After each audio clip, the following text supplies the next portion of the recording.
इसी क्रम में अब बात कर लेते हैं प्रश्नावली 3.4 के प्रश्न नंबर 2 की। प्रश्न नंबर 2 कह रहा है कि निम्न समस्याओं में रैखिक समीकरणों के युग्म बनाइए और उनके हल यदि उनका अस्तित्व है तो विलोपन विधि से ज्ञात कीजिए। तो बात सीधी ये है, प्रश्न नंबर 2 में हमें क्या करना है, नीचे कुछ वर्ड प्रॉब्लम दी हुई हैं, समस्याएं हमें दी हुई हैं, उनका हमें क्या करना है, रैखिक युग्म बनाने हैं और उन रैखिक युग्मों को जो है विलोपन विधि से हल करना है। तो दूसरे का जो पहला भाग है वो है, यदि हम अंश में एक जोड़ दें तथा हर में से एक घटा दें तो भिन्न एक में बदल जाती है। यदि हर में एक जोड़ दें तो यह 1/2 हो जाती है। तो वह भिन्न क्या है? तो इस प्रश्न को हल करने के लिए आपको क्या करना पड़ेगा, अंश आपको लेना पड़ेगा और एक लेना पड़ेगा आपको हर। और मैं आपको एक बात बता दूं, इस तरह का जो प्रश्न है भिन्न वाला, हर बार जो है बोर्ड एग्जाम में पूछा जाता है और बहुत ही सरल होता है ये जो है। तो माना भिन्न का अंश x है और भिन्न का हर y हमने ले लिया, और जब अंश x है हर y है तो आपकी जो भिन्न बन के आ जाएगी वो बन के आ जाएगी x/y। क्यों? क्योंकि अंश ऊपर लिखा जाता है और हर आपका लिखा जाता है नीचे। ठीक है। अब प्रश्नानुसार, तो प्रश्न बोल रहा है यदि अंश में एक जोड़ दें, तो देखो अंश क्या है आपका x है, इसमें हम क्या करेंगे, एक जोड़ दें, ठीक, और हर में से एक घटा दें। हर क्या है आपका y, और y में से क्या करें, एक घटा दें, एक घटा दें, y में से घटा दिया तो भिन्न जो आपकी क्या बन जाती है, एक में बदल जाती है। तो अंश को हमने ऊपर लिख लिया, हर को नीचे लिख लिया, और आपकी भिन्न जो बन के आ गई वो क्या बन के आ गई, एक बन जाती है। ठीक, अब इसको आगे सॉल्व कर लेंगे। तो इसके नीचे हमने एक ले लिया और यहाँ पे हम करेंगे क्रॉस मल्टीप्लाई, कैंची का गुणा। जब इसका इसमें करेंगे तो आपका आ जाएगा x+1 = y+1। ठीक है, y-1 है, यहाँ गलती से लिख गया y+1, तो ये आपका आ जाएगा y-1 का y-1। अब क्या करेंगे, इस y को हम x के पास ले आएंगे, तो देखो x का x प्लस के y है, इधर आएंगे तो आपके माइनस के y हो जाएंगे बराबर, और इस संख्या को इस संख्या के पास ले जाएंगे। देखो -1 पहले से ही है और ये प्लस के 1 है, तो ये भी आपके क्या हो गए, -1 हो गए। तो आपका बन गया समीकरण जो है x - y बराबर माइनस और -1 -2। तो ये आपका बन गया समीकरण नंबर 1। अब प्रश्न को और आगे पढ़ेंगे, यदि हर में एक जोड़ दें तो यह 1/2 हो जाती है। तो इसका मतलब क्या, अंश तो ऐसा का जैसा रखना है। तो अंश में तो कुछ जोड़ने की बात नहीं कर रहा ना, घटाने की बात कर रहा है, तो अंश तो आपका x रहेगा। और अगर हम हर में एक जोड़ दें, हर मतलब y, अगर हम y में एक जोड़ दें तो भिन्न आपकी क्या बन जाती है, 1/2 बन जाती है, 1/2। फिर से वही करेंगे, यहाँ हम कैंची गुणा कर लेंगे, 2 का x में गुणा करेंगे तो आपका आ जाएगा 2x बराबर y+1 का 1 में करेंगे तो y+1 का y+1। अब इस y को x के पास ले आएंगे तो देखो 2x का 2x प्लस के y हैं, माइनस के हो जाएंगे इधर आकर के बराबर 1। ये आपका बन गया समीकरण नंबर 2। अब हमें समीकरण 1 और 2 प्राप्त हो चुके हैं, समीकरण 1 व 2 प्राप्त हो चुके हैं। अब इन समीकरणों को, समीकरण 1 को व समीकरण 2 को जो है विलोपन विधि से क्या करना है, हल करना है। और उसके लिए हमें क्या करना होता है, हम x के और y के गुणांकों को चेक करते हैं। देखो x का गुणांक यहाँ पे 1 है, यहाँ पे x का गुणांक क्या है, 2 है, यहाँ पे y का गुणांक 1 है और यहाँ y का गुणांक 1 है। तो इसका मतलब क्या हुआ, y के गुणांक जो है आपको समान दिख रहे हैं। तो ना तो समीकरण 1 में गुणा करने की आवश्यकता है आपको किसी नंबर से, और ना ही समीकरण 2 में किसी नंबर से गुणा करने की आपको आवश्यकता है। तो अब सीधे हम क्या करेंगे, समीकरण 1 व 2 को जो है पास पास उतार लेंगे। ठीक है, तो समीकरण 1 आपका है x - y बराबर -2, ये आपका समीकरण 1 से आ गया। और समीकरण 2 आपका है 2x माइनस y बराबर 1। अब लाइन खींचेंगे इसके नीचे जो है और देखेंगे कि भाई माइनस के y हैं और यहाँ भी माइनस के y हैं, अर्थात चिन्ह समान हैं। तो ये आगे जो प्रश्न होगा वो हल होगा आपका घटाने पर। क्या करने पर, घटाने पर। और घटाएंगे तो आपके चिन्ह क्या होंगे, आपके बदल जाएंगे। ये आपका देखो माइनस का हो जाएगा प्लस का है, ये माइनस का है तो आपका प्लस का हो जाएगा, और ये प्लस का है तो आपका माइनस का हो जाएगा। ठीक है, और वाई से वाई क्या होगा आपका, वाई से वाई आपका कैंसिल हो जाएगा, वाई से वाई कैंसिल हो गया। एक्स में से माइनस के 2x निकाले तो आपके माइनस के x बचेंगे बराबर, और माइनस के 2 से माइनस के 1 करेंगे तो आपके हो जाएंगे माइनस के 3, और माइनस से माइनस का कट हो गया। सीधी बात ये है, x इक्वल्स टू आपका आ गया 3, क्या आ गया, x इक्वल्स टू निकल के आपका आ गया 3, और इस x के मान को हम रखेंगे समीकरण नंबर 1 में, और समीकरण 1 है आपका x माइनस वाई बराबर माइनस के 2, x के स्थान पर रखेंगे 3 माइनस वाई बराबर माइनस के 2। अब हमें y का मान निकालना है, तो देखो माइनस के y बराबर माइनस के 2 पहले से ही हैं, प्लस के 3 को तो ले आएंगे आपके माइनस के 3 हो जाएंगे, तो माइनस वाई बराबर माइनस के 2 और माइनस के 3 आपके हो जाएंगे माइनस के 5, माइनस से माइनस कैंसिल, तो जो y का मान निकल के आपका आ गया वो निकल के आपका आ गया 5, क्या निकल के आ गया 5। अब इस y के मान को और इस x के मान को इस्तेमाल करके हम क्या बना लेंगे, एक भिन्न बना लेंगे। अतः भिन्न आपकी बन जाएगी, अंश को लिखेंगे ऊपर अर्थात x को लिखेंगे ऊपर और y को लिखेंगे नीचे हर को, तो आपकी भिन्न बन जाएगी 3/5। ठीक है, यही आपका आंसर है। जो हमने अभी भिन्न वाली समस्या सॉल्व की, मुझे जो है भिन्न वाले जो क्वेश्चन होते हैं इस तरह के बहुत पसंद है, और आप भी जो है अपना जवाब हमें कमेंट बॉक्स में दें कि आपको वो भिन्न वाला जो क्वेश्चन है कैसा लगा। अब बात कर लेते हैं प्रश्नावली 3.4 के दूसरे प्रश्न की। तो दूसरे का जो दूसरा पार्ट है वो है 5 वर्ष पूर्व नूरी की आयु सोनू की आयु की 3 गुनी थी, और 10 वर्ष पश्चात नूरी की आयु सोनू की आयु की 2 गुनी हो जाएगी, तो नूरी और सोनू की आयु कितनी है। समझ रहे बात।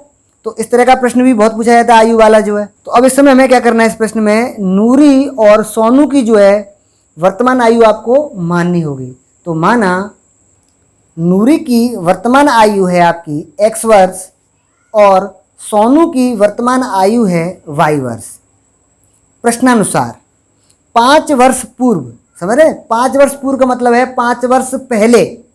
तो जो 5 वर्ष पहले जो आपकी नूरी की आयु क्या हो जाएगी, x माइनस 5, और 5 वर्ष पूर्व सोनू की जो आयु है वो आपकी हो जाएगी y माइनस 5। सही बात है। तो अब क्या कह रहा है, 5 वर्ष पूर्व नूरी की आयु सोनू की आयु की 3 गुनी थी। तो 5 वर्ष पूर्व नूरी की आयु आपकी हो जाएगी x माइनस 5, ठीक है, और 5 वर्ष पूर्व सोनू की आयु हो जाएगी y माइनस 5। तो नूरी की आयु सोनू की आयु की 3 गुनी थी। तो 3 गुनी मतलब हो गया, इसमें आपका मल्टीप्लाई हो जाएगा 3 का, 3 गुनी। बस में आई, ये आपकी हो गई 5 वर्ष पूर्व नूरी की आयु, ये हो गई आपकी 5 वर्ष पूर्व सोनू की आयु 3 गुनी थी। तो देखो 3 का हमने क्या कर दिया, यहाँ पर गुणा कर दिया। ठीक है, इसको हल्का सा आगे सॉल्व कर लेंगे तो आपका आएगा x माइनस 5 बराबर 3 का करेंगे y में, तो ये आपका हो गया 3y माइनस 3 का करेंगे 5 में, 3 पंजे 15 गुणा कर लिया, और आगे बढ़ाएंगे इसको तो x का x 3y को उधर ले आएंगे माइनस के 3y हो जाएंगे बराबर माइनस के 15 की 15, ये माइनस के 5 हैं, ये आपको हो जाएंगे प्लस के 5। तो यहाँ से आपका बन जाएगा x माइनस 3y बराबर माइनस के 15 और प्लस के 5, एक माइनस के हैं एक प्लस के हैं, घट जाएंगे, 15 में से 5 गए तो माइनस के 10 बचेंगे क्योंकि 15 बड़ा है आपका। तो ये आपका बन के तैयार हो गया समीकरण नंबर 1। अब प्रश्न को आगे पढ़ेंगे और देखेंगे 10 वर्ष पश्चात, 10 वर्ष पश्चात, पश्चात का मतलब हो गया 10 वर्ष बाद। तो जब 10 वर्ष की बात हो रही है, 10 वर्ष बाद की, तो नूरी की जो वर्तमान आयु होगी वो आपकी हो जाएगी 10 वर्ष पश्चात x प्लस 10, और सोनू की हो जाएगी y प्लस 10। सही है ना भाई, 10 वर्ष बाद की बात हो रही है, पश्चात की बात हो रही है, तो प्लस 10 हो जाएंगे इसमें, तो 2 गुनी हो जाएगी। तो इसका मतलब क्या हुआ, तो 10 वर्ष बाद जो है नूरी की आयु आपकी है x प्लस 10, और 10 वर्ष बाद सोनू की आयु हो जाएगी आपकी x + 10। और प्रश्न कह रहा है कि नूरी की आयु 10 वर्ष बाद सोनू की आयु की 2 गुनी हो जाएगी। तो हमने क्या किया, यहाँ पे 2 का गुणा कर दिया। तो ये आपका हो गया 10 वर्ष पश्चात नूरी की आयु, ये आपकी हो गई 10 वर्ष पश्चात सोनू की आयु की 2 गुनी हो जाएगी। तो मैंने क्या किया, 2 का गुणा कर दिया। इसको हम आगे सॉल्व कर लेंगे। तो ये आपका आ जाएगा, देखो x + 10 बराबर 2 का गुणा करेंगे तो 2y प्लस 2 का करेंगे 10 में 10 दूनी 20। ठीक, y को उधर ले आएंगे, देखो x का x, y को उधर लाएंगे तो -2y बराबर 20 प्लस के 10 में उधर जाके किसको आएंगे, माइनस के। तो आपका हो गया x - 2y बराबर 20 में से 10 काटे तो आपके बचे 10। ये आपका बन के तैयार हो गया समीकरण नंबर 2। ठीक, अब समीकरण नंबर 1 को और समीकरण नंबर 2 को यहाँ पर विलोपन विधि से हल करना है। किस विधि से करना है, विलोपन विधि से। और विलोपन विधि के लिए हमें क्या चाहिए, या तो x के गुणांक समान हो या फिर y के गुणांक समान हो। तो आप यहाँ देख रहे होंगे समीकरण 1 में और 2 में यहाँ पर x के गुणांक कैसे हैं, आपस में समान हैं। तो इसका मतलब ये हुआ हमें ना तो समीकरण 1 में किसी का गुणा करना होगा और ना ही समीकरण 2 में किसी का गुणा करना होगा। तो हम क्या करेंगे, समीकरण 1 व 2 को पास पास उतार लेंगे। तो समीकरण 1 आपका है x - 3y बराबर -10। ठीक है, इसको यहाँ उतार लिया।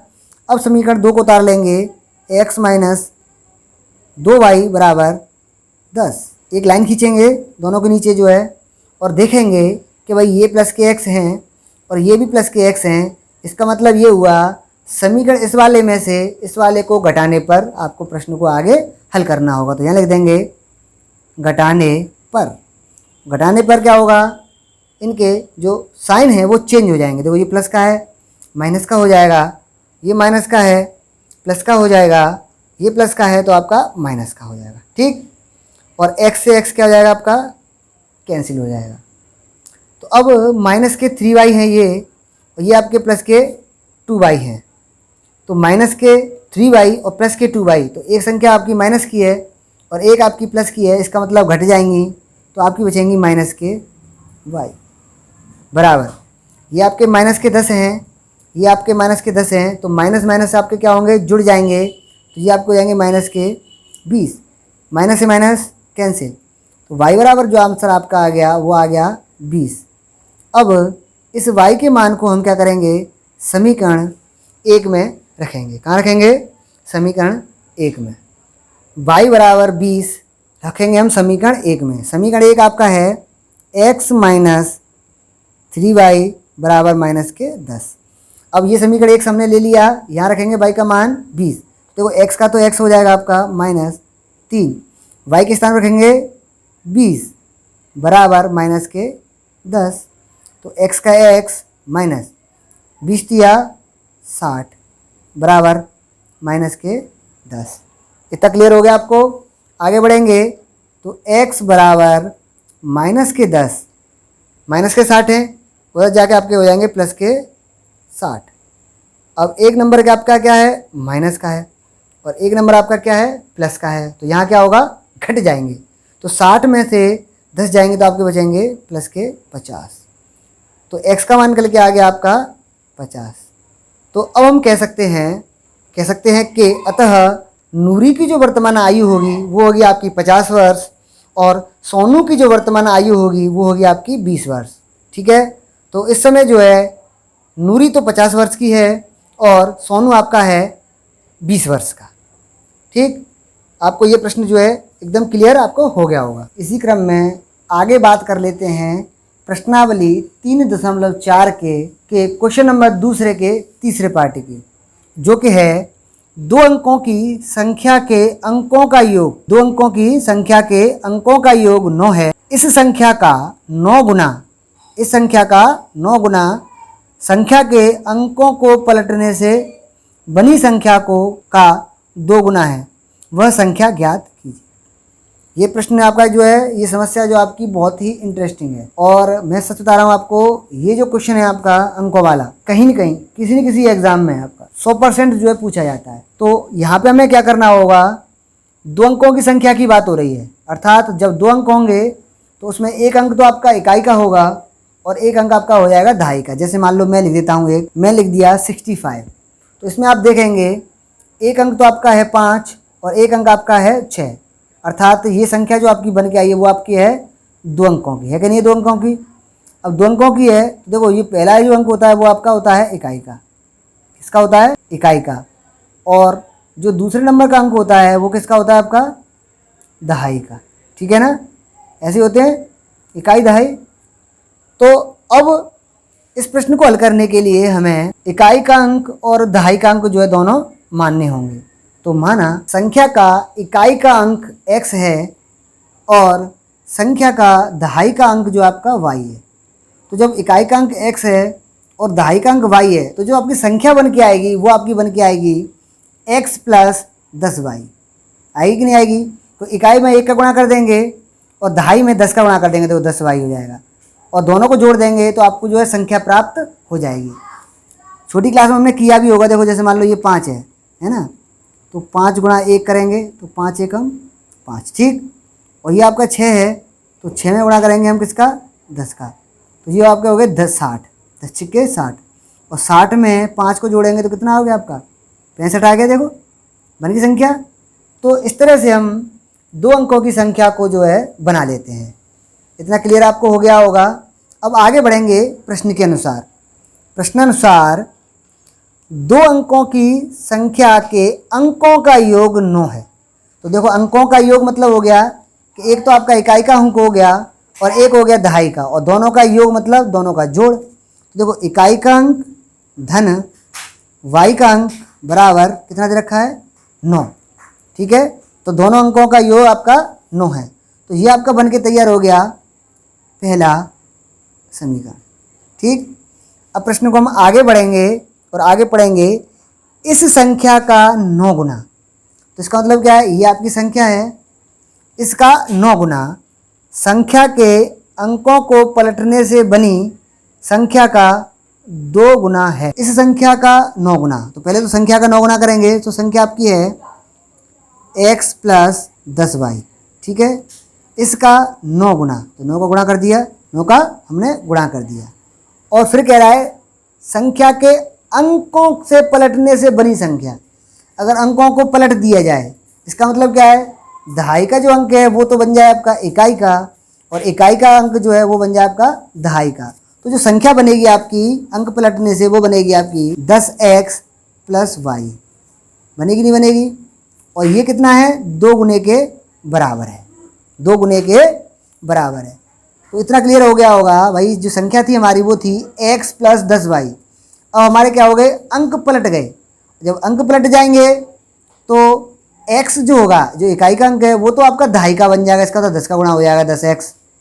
और जो दहाई का अंक है वो आपका बन जाएगा इकाई का, तो उसमें हो जाएगा आपका 1 का गुणा, ठीक है। तो वो आपका हो जाएगा y, और दोनों को जोड़ देंगे तो हमारी संख्या प्राप्त हो जाएगी। तो मैंने दोनों को जोड़ दिया, संख्या प्राप्त हो गई, 2 गुने के बराबर है, ठीक। तो अब क्या करेंगे, इसको हम हल कर लेंगे और समीकरण 2 जो है आपका प्राप्त कर लेंगे। तो आगे सॉल्व करेंगे, 9 का गुणा करेंगे x में तो आपका हो गया 9x प्लस 9 का गुणा करेंगे 10y में तो ये आपका हो गया 90y, ठीक, बराबर 2 का करेंगे 10 में तो 10 दूनी 20x प्लस 2 का करेंगे y में तो 2y। अब इस y को जो है हम इस x के पास ले आएंगे। तो 9x का 9x तो 9x हो गया, ये 20y है, 20y 20x है, तो इस 20x को हम क्या करेंगे 9x के पास ले आएंगे तो ये आपका हो गया 20x, ठीक। और ये आपका 90y है प्लस के 90y का 90y, और इधर ले आएंगे 2y को तो माइनस के 2y बराबर 0, 9y बराबर 0। तो 9x में से 20x जाएंगे तो आपके बचेंगे माइनस के 11x, और 90 में से 2y जाएंगे तो आपके बचेंगे प्लस के 88y बराबर आपका 0 हो गया। अब यहाँ पे आप देखेंगे x जो है वो आपका माइनस का है और y किसका है, प्लस का। और ज़्यादातर हमने रैखिक समीकरणों में देखा होगा x को हमेशा प्लस का बना करके रखते हैं। तो हम क्या करेंगे, इस समीकरण में -1 का क्या कर देंगे, गुणा कर देंगे। तो ये माइनस की है वो तो आपकी हो जाएगी प्लस की है x, और ये प्लस की है वो आपकी हो जाएगी माइनस की 88 y बराबर 0। और एक चीज़ और दिख रही है मुझे यहाँ पर कि भाई 11 के पाड़े में 11 आ रहे हैं और 11 के पाड़े में आपके 88 आ रहे हैं। तो हम क्या करेंगे, दोनों पक्षों में जो है 11 का भाग और दे देंगे। जब 11 का भाग देंगे तो 11 एकम 11, तो यहाँ तो x बचेगा माइनस, यहाँ देंगे तो 11 अट्ठे 88, तो यहाँ 8 भाई हो जाएगा बराबर 0। ये कब हुआ, 8 का भाग देने से, 8 का भाग देने से। ठीक है, तो ये आपका आ गया समीकरण नंबर 2। अब क्या करेंगे, समीकरण 1 को व 2 को हम जो है विलोपन विधि से हल करेंगे। क्या करेंगे, विलोपन विधि से हल करेंगे। और विलोपन विधि से हल करने के लिए यहाँ पर हमें देखना होगा कि भाई समीकरण 1 में x का गुणांक और समीकरण 2 में x का गुणांक सेम है दोनों, और समीकरण 1 में y का गुणांक 1 है और यहाँ पर y का गुणांक 8 है। तो हमें कम से कम या तो x के गुणांक समान हो या फिर y के गुणांक समान हो, तो एक का कम से कम समान होना जरूरी है। अगर नहीं होगा तो हम गुणा करके कर लेते हैं। तो यहाँ पे हमें जो है x का गुणांक समान मिल चुका है, तो हम क्या करेंगे, समीकरण 1 को और समीकरण 2 को जो है पास पास उतार लेंगे। तो समीकरण 1 आपका ये रहा, इसको उतार लेंगे x प्लस वाई बराबर 9, और समीकरण 2 आपका ये रहा, इसको उतार लेंगे x माइनस 8y बराबर 0। अब एक लाइन खींचेंगे और देखेंगे कि भाई x प्लस का है और ये भी प्लस का है, इसका मतलब यहाँ पर आपको घटाना होगा। क्या करना होगा, घटाना होगा। और घटाने पर क्या होते हैं, आपके साइन चेंज हो जाते हैं। ये आपका माइनस का हो जाएगा, ये प्लस का हो जाएगा और ये आपकी हो जाएगी माइनस की। ठीक, यहाँ x से आपका x कैंसिल हो जाएगा, प्लस के 8y और प्लस के y, ये आपके हो गए 9y। ठीक, बराबर 9 में से 0 काटेंगे तो आपका 9 ही बचेगा। तो जो y का मान निकल के आ गया आपका, वो आ गया आपका 9/9, अर्थात y बराबर आपका आ गया 1। क्या आ गया, 1। अब इस y के मान को हम क्या करेंगे, समीकरण नंबर 1 में रखेंगे। इस y के मान को समीकरण 1 में रखेंगे, और समीकरण 1 है आपका x प्लस वाई बराबर 9, और समीकरण इसमें रखेंगे हम y की जगह पे 1। देखो x का x, y के स्थान पर रखा हमने 1 बराबर 9। x के लिए हल करेंगे तो 9 माइनस 1, x का मान आपका निकल के आ गया 8। क्या निकल के आ गया, 8 जो है। तो जो आपकी संख्या होगी वो आपकी हो जाएगी 18। क्या हो जाएगी, 18। यही आपका फाइनल आंसर है। इसी क्रम में अब जो हम बात कर लेते हैं प्रश्नावली 3.4 के दूसरे प्रश्न के चौथे भाग, जो कि है मीना रुपए 2000 निकालने के लिए एक बैंक गई। उसने खजांची से कहा, मुझे रुपए 50 और रुपए 100 के नोट देने के लिए देने हैं।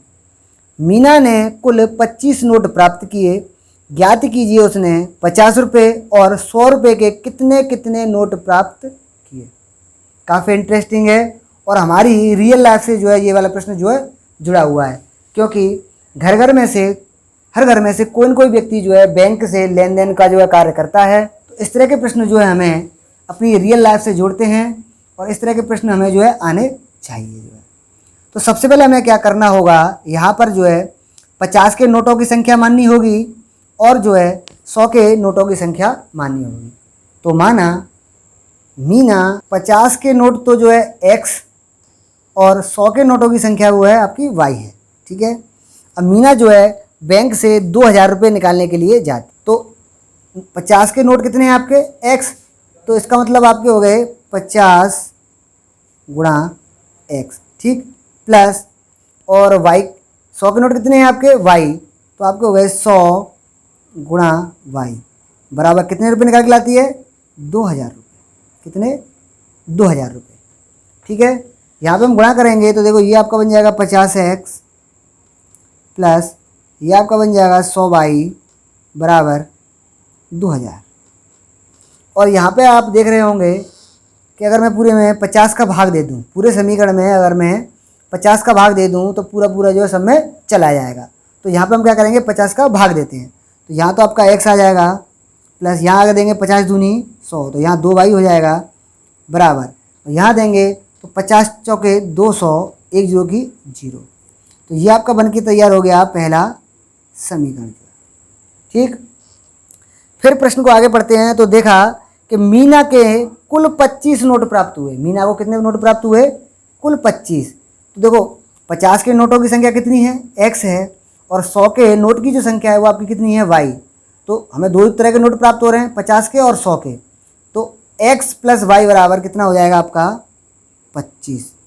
x प्लस वाई बराबर 25। ये आपकी हो गई 50 के नोटों की संख्या, ये आपके हो गई 100 के नोटों की संख्या। बराबर कितने नोट मिल रहे हैं हमें? 25 नोट जो है आपके कुल मिलाकर के हमें प्राप्त हुए हैं। तो ये आपका बन गया समीकरण नंबर 2। अब जैसा कि प्रश्न में कहा गया है कि जो भी समीकरण बने या रैखिक समीकरण युग्म बने, उनको जो है आपको विलोपन विधि से हल करना है। किस विधि से हल करना है? विलोपन विधि से हल करना है। और विलोपन विधि से हल करने के लिए हमारा काम रहता है कि हम सबसे पहले ये देखते हैं कि जो समीकरण दिए हुए हैं उनमें कोई न कोई जो है x का गुणांक या फिर y का गुणांक समान होना चाहिए। तो मुझे यहाँ दिख रहा है कि यहाँ भी x है और यहाँ भी x है, अर्थात x के गुणांक कैसे आपस में समान हैं। तो मैं क्या करूँगा, समीकरण 1 व 2 को पास पास उतार लूँगा, और दोनों देखो पास पास ही उतरे हुए हैं। तो बात सीधी एक लाइन खींचूँगा, और ये प्लस की है x, ये भी प्लस की है। इसका मतलब यहाँ पे आपको क्या करना पड़ेगा? घटाना होगा। घटाने के बाद क्या होगा, आपके ये साइन चेंज हो जाएंगे, ये माइनस का हो जाएगा, ये भी माइनस का हो जाएगा, और ये भी माइनस। ये तो x से x आपका कट जाएगा, कट गया x से x जो है। जब x से x कट जाएगा तो ये प्लस के 2y हैं, ये आपके माइनस y हैं, तो प्लस माइनस आपके माइनस हो जाएंगे, तो आपका बचेगा प्लस के y। ठीक, यहाँ आपके 40 हैं और ये आपके माइनस के 25 हैं, तो प्लस माइनस घट जाएंगे तो आपके बचेंगे 15। तो जो y का मान निकल के आपका आ गया वो आपका कितना आ गया? 15 निकल के आ गया। कितना निकल के आ गया? 15। अब इस y के मान को हम क्या करेंगे, समीकरण 1 में रखेंगे। कहाँ रखेंगे? समीकरण 1 में। समीकरण 1 आपका ये रहा, और यहाँ हमें रखना है y का मान। तो देखो x का तो x आपका आ जाएगा प्लस 2, y के स्थान पर क्या रखेंगे? 15 बराबर 40। इसको आगे हल कर लेंगे। इसको जब आगे हल करेंगे तो x का देखो x हो गया प्लस 2 का 2, और y के स्थान पर हमने रख दिया 15। ठीक, बराबर 40। x का x प्लस 15 दूनी 30 बराबर 40। x बराबर 40, प्लस के 30 हैं, माइनस के 30 हो जाएंगे आपके जो है, तो आपके बचेंगे 10। तो x का मान कितना आ गया आपका? 10 आ गया। x का मान कितना आ गया? 10। x का मान कितना आ गया आपका? 10 आ गया। अतः हम कह सकते हैं तो x 50 के नोटों की जो संख्या होगी वो आपकी होगी 10, और 100 के नोटों की जो संख्या होगी वो आपकी होगी 15। अर्थात जो मीना पैसे लेने गई थी उसमें उसको जो है 50-50 के तो 10 नोट मिलेंगे, और 100-100 के नोट जो है आपको उसको 15 मिलेंगे। ठीक है, इतना आपको क्लियर हो गया होगा। ये आपका हो गया फाइनल आंसर। इसी क्रम में अब बात कर लेते हैं प्रश्नावली 3.4 के दूसरे भाग के, दूसरे प्रश्न के 5वें भाग की। दूसरे प्रश्न के 5वें भाग की, और दूसरे प्रश्न का 5वां भाग है, किराए पर पुस्तक देने वाले किसी पुस्तकालय का, मतलब कोई पुस्तकालय है, लाइब्रेरी है, वो क्या करता है, बच्चों को पढ़ने के लिए पुस्तकें किराए पर देता है। ठीक है, तो प्रथम 3 दिनों का एक नियत किराया है। अगर मान लो कोई बच्चा पुस्तक ले जाता है और 3 दिन तक पढ़ता है तो उसका एक फिक्स किराया है, जितने रुपये जो आपको देना ही देना है। और उसके बाद प्रत्येक अतिरिक्त दिन का अलग किराया। सरिता ने, किसने? सरिता ने 7 दिनों के लिए एक पुस्तक ली और उसने जो है 27 रुपये अदा किए, जबकि सुसी, कोई दूसरी बच्ची है या बच्चा है, सुसी, उसने एक पुस्तक ली और वो ले गया उस पुस्तक को 5 दिनों के लिए, और उसने जो किराया दिया वो दिया 21 रुपये। तो अब हमें नियत किराया तथा प्रत्येक अतिरिक्त दिन का किराया ज्ञात करना है। क्या करना है? नियत किराया और प्रत्येक अतिरिक्त दिन का किराया जो है हमें ज्ञात करना है। तो इस प्रश्न जैसा जो है मैं बता रहा हूँ, प्रश्नावली 3.4 में हम इस तरह का जो एक क्वेश्चन पहले ही कर चुके हैं। उसमें क्या था कि एक जो है भाड़े वाला था, ठीक है। एक निश्चित दूरी तक तो क्या करता था, वो एक फिक्स चार्ज लेता था, किराया लेता था, और उससे ज़्यादा अगर जाने पर किलोमीटर के हिसाब से पैसे लेता था। उस प्रश्न में और इस प्रश्न में ज़्यादा फर्क नहीं है। उसी के कंसेप्ट पर ये है, वो वाला प्रश्न और ये वाला प्रश्न जो है बने हुए हैं। तो अब इस प्रश्न को हल करने के लिए हमें मानना होगा नियत किराया और प्रत्येक दिन का अतिरिक्त किराया जो है। तो माना पुस्तक का नियत किराया आपका है x रुपये x, और पुस्तक का प्रत्येक अतिरिक्त दिन का किराया है y रुपये। ठीक है, ये हमने मान लिया। अब प्रश्नानुसार तो सरिता क्या करती है, एक पुस्तक को 7 दिनों के लिए ले जाती है। कितने दिन के लिए? 7 दिनों के लिए ले जाती है, और उसका जो किराया है वो 27 रुपये अदा करती है। तो देखो 7 दिन के लिए लेके जा रही है। कितने दिन के लिए? सरिता जो है आपकी जा रही है 7 दिन के लिए लेकर के। कितने दिन के लिए? 7 दिन के लिए लेके जा रही है। तो इसका मतलब क्या हुआ, उसका फिक्स चार्ज लगेगा आपका, ठीक, x प्लस। अब जो फिक्स चार्ज है वो कितने दिन के लिए है? 3 दिन के लिए। कितने दिन के लिए? 3 दिन के लिए है। तो फिक्स चार्ज है 3 दिन तक। तो अब उसके ऊपर कितने दिन हो रहे हैं इसको? भाई 7 दिन के लिए लेके जा रही है, 3 दिन तक तो आपका x लगेगा, कोई बात नहीं है। और 7 दिन के लिए ले गई तो कितने दिन एक्स्ट्रा हो गए आपके? 4 दिन एक्स्ट्रा हो गए। और 4 रुपये का कितना लगेगा? y के हिसाब से लगेगा। तो आपका हो जाएगा 4y बराबर कितने रुपये खर्च हो गए उसके? 27 रुपये उसने दिए। ठीक, तो ये आपका बन गया समीकरण नंबर। और एक बच्ची है सूसी। कौन है? सूसी। और वो बच्ची क्या करती है, पुस्तक को 5 दिन के लिए ले जाती है। कितने दिन के लिए पुस्तक ले जाती है? 5 दिन के लिए। तो जब 5 दिन के लिए ले जाएगी तो 3 दिन का तो फिक्स है, तो वो तो आपका x पक्का हो जाएगा प्लस। अब 5 दिन के लिए लेके जा रही है, 3 दिन तक फिक्स है, तो बचे कितने? 2। तो 2 दिन का लगेगा आपका y के हिसाब से, क्योंकि अतिरिक्त दिन है ये आपके। तो अतिरिक्त दिन का किराया कितना है? y रुपये। तो x plus 2y equals to आपका, और टोटल जो आपका वो बनना है आपका, वो बनना है 1। तो ये आपका बन गया समीकरण नंबर 2। समीकरण नंबर 2। अब समीकरण 1 व 2 को जो है हमें विलोपन विधि से जो है हल करना है। किस विधि से? विलोपन विधि से। तो उसके लिए हमें क्या करना होगा, गुणांक चेक करने होंगे। x और x दोनों समान हैं, इसका मतलब ना समीकरण 1 में गुणा करना है आपको किसी चीज़ का, ना समीकरण 2 में करना। फटाफट से समीकरण 1 व 2 को पास तो आ रही है। x प्लस 4y बराबर 27, दूसरा आपका हो गया x प्लस 2y बराबर 21। लाइन खींचेंगे, यहाँ प्लस के x हैं, यहाँ भी प्लस के x हैं। इसका मतलब ये हो गया कि यहाँ पे आपका जो आंसर आएगा वो आपका आएगा घटाने पर। क्या करना पड़ेगा आपका? घटाना होगा। और घटाएंगे तो आपके क्या होंगे? साइन चेंज हो जाएंगे। ये माइनस का हो जाएगा, ये माइनस का हो जाएगा, ये माइनस का हो जाएगा। ये आपका कट हो गया। और प्लस के 4y हैं या माइनस के 2y हैं, तो आपके बचेंगे प्लस के 2y बराबर 27 में से 21 जाएंगे तो आपके बचेंगे 6। तो जो y का मान आपका आ गया वो आ गया 6/2, अर्थात y बराबर आपका आ गया 3। 2 तिया 6, कितना आ गया? 3।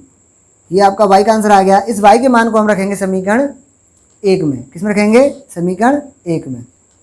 और आपका समीकरण 1 दिया हुआ है x प्लस 4y बराबर 27। यहाँ पे हमें क्या करना है, समीकरण 1 में y का जो है मान रखना है। y का मान रखेंगे तो देखो x का x प्लस 4, y की जगह पर रखेंगे 3, ठीक, 3 बराबर 27। x का x प्लस 4 तिया 12 बराबर 27। x बराबर 12 को उधर ले जाएंगे तो 27 प्लस के 12 माइनस के 12 हो जाएंगे, और घटाएंगे तो आपके बचेंगे 15। कितने बचेंगे? 15। तो ये आपका निकल के आ गया x का मान 15। तो अतः पुस्तक का जो नियत किराया है वो आपका हो जाएगा 15 रुपये, ठीक, रुपये 15। और पुस्तक का जो अतिरिक्त किराया है वो आपका हो जाएगा 30 रुपये। कितने? 30 रुपये, ठीक है। तो ये आपको क्लियर हो गया होगा। यहीं जो है आपकी प्रश्नावली 3.4 जो है आपकी समाप्त होती है। धन्यवाद। आशा करते हैं, उम्मीद करते हैं कि आपको जो है हमारी पढ़ाई जो है समझ में आ रही होगी। तो हमारी वीडियो को लाइक करें, शेयर करें और हमारे चैनल को जो है सब्सक्राइब करें। धन्यवाद।